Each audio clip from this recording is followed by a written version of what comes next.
G'day mates, in today's video I'm going to kick off talking about everything we know about the confirmed event at the end of the season. We now know exactly when the event is, but it looks like we are getting an extended downtime, a black hole 2.0. So at the end of this season, you are not going to be able to play Fortnite for what looks like a decent amount of time. I'm going to talk about all the information surrounding that. We have the battle pass leaked, so we now know what the major skins are for next season, and this battle pass and the event have me so excited for what's coming in the new season. Also, we had the PlayStation Cup announced today with one of the weirdest formats I've ever seen. So I want to talk about that at the end of today's video. Let's kick off talking about what's going on with the new season, because we now know pretty much exactly when we're going to be able to play the new season, but it looks like we are getting an extended downtime like a black hole at the end of a major event, which is looking really cool and has me incredibly excited. So Shinaa tweeted out, confirmed, the live event will take place on June 4th, Saturday, and season 3 starts on June 5th, Sunday. Information was first tweeted by Mitorado, and I heard the same dates as well a few days ago. So we have multiple sources confirming that we are going to get an event, but there is going to be an extended downtime before we can jump into the game. Now remember, there's two different types of downtime. There is the night event, which is kind of like the black hole. It's kind of like where we were floating on the raft, where you can log into Fortnite, you can see that the game is there, but you just can't get in and play it. No one in the world is able to play it. Then there's the actual downtime where when you get stuck on the launcher, you download the update and then you get in. So in case you guys are confused, that's what I mean. So we have extra information to back this up as well. We have a tweet from a user called Peku, P-E-Q-U. I don't know if I'm pronouncing that right. They said this animation will play in the lobby when the event has started and you're not in game. All sounds that will play are included as well. So let me show you that clip so you know what I'm talking about.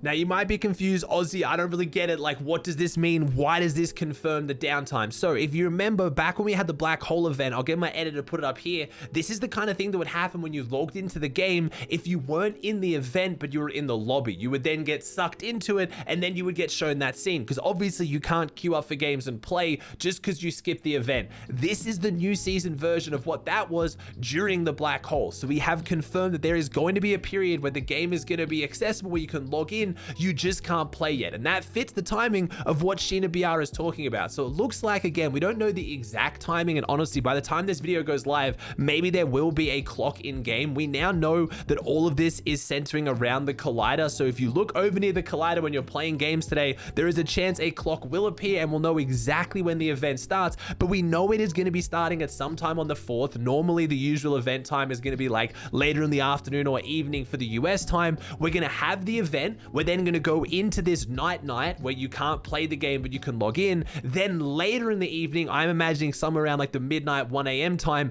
that's when we'll probably go into downtime. Then we can download the update, then we can jump in the early hours of the morning on the 5th. Now that timeline could be completely wrong. That is just based on the sources that we have from the leakers like Shinaa and things people are hearing, and how the seasons normally go, and me kind of just piecing this stuff together. So if you want to know how the end of season is going to work, that looks like how it's going to go. But what is actually in the event? What is the theme of the new season? Because it has me so excited.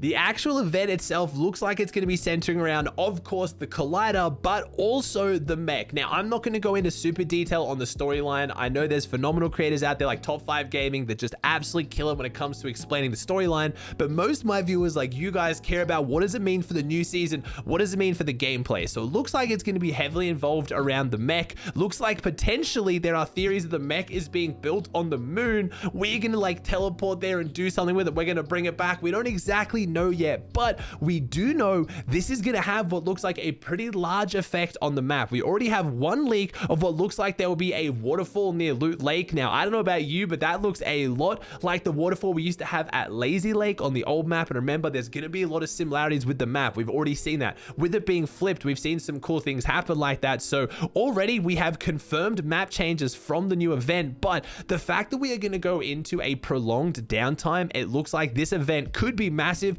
We even have leaks in game right now if you do some of the quests that show what happens if we fail in the upcoming event and basically everything's destroyed. You know, even if we succeed, this is going to be a major event, and I believe it's going to be a major season. It looks like Epic is putting in a lot of effort, and I talked about this in previous videos. This season has felt like a filler season, and I think honestly it might just be a filler season. It was one of the shortest seasons we've seen. Everything felt really crammed in. The meta didn't really change that much. They added some blimps around the map, but then also the map changes throughout the season was just removing the blimps they added, which from a software perspective takes very, very little effort, and it makes me think they're saving that effort for this new season. It's like what happened towards the end of Chapter 2. You can't say that I'm being overly optimistic here, because I was right about that as well. At the end of Chapter 2, the map changes were very, very minimal, because I believe they were working on something massive like an entirely new map for Chapter 3. And they were. So I know people always come at me for being overly optimistic with these new seasons. I get it. The last two seasons haven't been the greatest. We've got some really cool things. There's some cool mechanics. I think the map has a lot of potential. The game is not in a bad state except for just a few changes with the weapons or just people getting over the same meta. We've technically had like 170 or 180 days if you combine the two seasons of basically the same game. It really didn't change that much. So I know why people are frustrated, but I'm allowed to still be hopeful that the signs are there that this season, if not, maybe it will be terrible. I don't even know, but they're putting in effort, and that's what has me excited. When Epic puts in a lot of effort and it goes a direction that I don't want, normally I'm pretty happy to accept it because, you know, a lot of other people might like it. But when there's lack of effort, when we get a season like this where it feels like not much is happening, that's when I start to get a little bit frustrated. So I'm very, very excited either way. It looks like this event and the new season has the potential to be phenomenal, and if there was gonna be a season where Epic would put in a lot of effort, it's gonna be the summer season. This is when they know the most of the northern hemisphere is going to be on summer break. Obviously a huge portion of their player base are kids. It's not a coincidence they've announced daily duo tournaments that are going to come back next season. Just putting a quick update in here because, of course, with my luck, I've woken up this morning and Epic Games has made an official post about the event, but everything I've already said is correct. I just want to confirm it. They said Collision, which is the name of the event, takes place on June 4th at 4 p.m. ET and is a one-time only in-game event. Content creators and players wanting to relive their daring moves and heroic experiences should take steps to record and archive the event, since replays of it will not be available. They've said that the event will require all hands on deck, so squad up in a party of 4 and strap in for go time. The Collision playlist will be available in Fortnite 30 minutes prior to the start time for players to suit up. So it's exactly what I said, how the events have gone in the past. They're going to switch off all game modes 30 minutes beforehand. We're going to get in, get ready for the event. We're going to go into the event, then we're going to go into a night downtime, and then a proper downtime. So just wanted to add this in here because it confirms everything I've already said.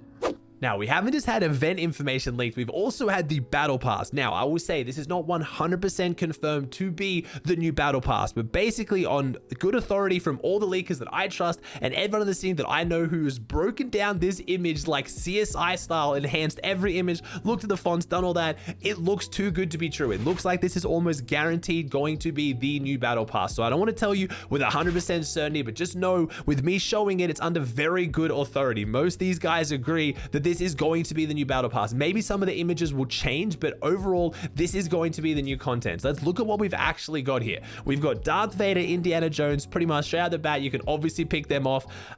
For me, the collabs are just getting a little over the top in the sense that I only really care about the collabs if they have a major impact on the game. And I've been saying that for a long time. Like the Naruto collab was like one of my favorite collabs as far as skins go, because it's Naruto. As you can see the figurines behind me, I usually wear my anime hoodies and stuff. I'm a huge anime fan. I love Naruto. But after just running around with the skins for a week or two, it gets kind of boring. And they added the kunai in that as well, or they added an item. But unless we're getting like Chapter 2 Season 4, like Stark and Marvel level collaborations, I just get bored of them. Unless we're gonna get like a Darth Vader POI with a mythic and all this crazy stuff, I just don't get that excited for the Battle Pass, because any skin after wearing it for a little bit just gets boring to me. Like, it's just not me, but I know some of you guys absolutely love it. I know a lot of people are freaking out over the Darth Vader skin. Obviously we have the mech team leader focused in there, because obviously we've already confirmed that I've just talked about the new event is going to heavily feature the mech team leader. We also have this assemble snap. We've got some bonus awards. They're pretty cool skins, but I never get too excited excited for the battle pass. All I really care about looking at it is, does this give away a theme for the new season? Are we going to get some gameplay out of this? So you guys can take from it what you will. If you're super excited to run around as Darth Vader, and even if he doesn't have any crazy cool weapons or any other collabs, then that's awesome. But for me personally, I don't really give my opinion too much on cosmetics, because at the end of the day, they're just cosmetics to me. But I hope you guys are excited.